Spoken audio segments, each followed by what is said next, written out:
అధ్యక్షులు తెలంగాణ తొలి ముఖ్యమంత్రి గౌరవనీయులు శ్రీ కేసీఆర్ గారు నల్లగొండలో ఏ మాట అయితే చెప్పారో, అసలు కాళేశ్వరం ప్రాజెక్టులో జరుగుతున్న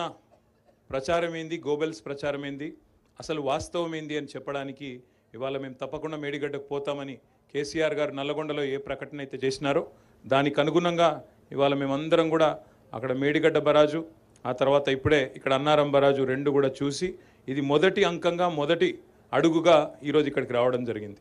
కాళేశ్వరం ప్రాజెక్టు యొక్క సమగ్ర స్వరూపాన్ని మా పార్టీ తరపున ప్రజలకు అదేవిధంగా రాష్ట్రంలోని ప్రతి ఒక్కరికి అర్థమయ్యే విధంగా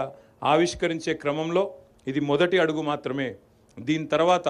కాళేశ్వరం ప్రాజెక్టులో ఉండే 3 బరాజులు, 15 రిజర్వాయర్లు, 21 పంపింగ్ స్టేషన్లు, 273 కిలోమీటర్ల పైచిలుకు ఉన్న టన్నల్సు, 1500 కిలోమీటర్ల పైచిలుకు ఉన్న ప్రవాహ కాలువలు, వీటితో పాటు మొత్తం కాళేశ్వరం ద్వారా లాభం జరగబోయే ఆయకట్టు ప్రాంత రైతాంగానికి ప్రజానికానికి తప్పకుండా జరుగుతున్న ప్రచారం విషయంలో మరి వాస్తవం చెప్పవలసిన బాధ్యత మా మీద ఉన్నది కాబట్టే ఇక్కడికి రావడం జరిగింది. ఇవాళ ఒక్కసారి ఆలోచిస్తే ఇంత పెద్ద ప్రాజెక్టులో, ప్రపంచంలోనే అతిపెద్ద లిఫ్ట్ ఇరిగేషన్ ప్రాజెక్టులో ఒక్క మేడిగడ్డ బరాజులో 1.6 కిలోమీటర్ల పొడవున్న బరాజులో 50 మీటర్ల పరిధిలో 85 పిల్లర్లుండే మేడిగడ్డ బ్యారేజీలో 3 పిల్లర్ల దగ్గర సమస్య వస్తే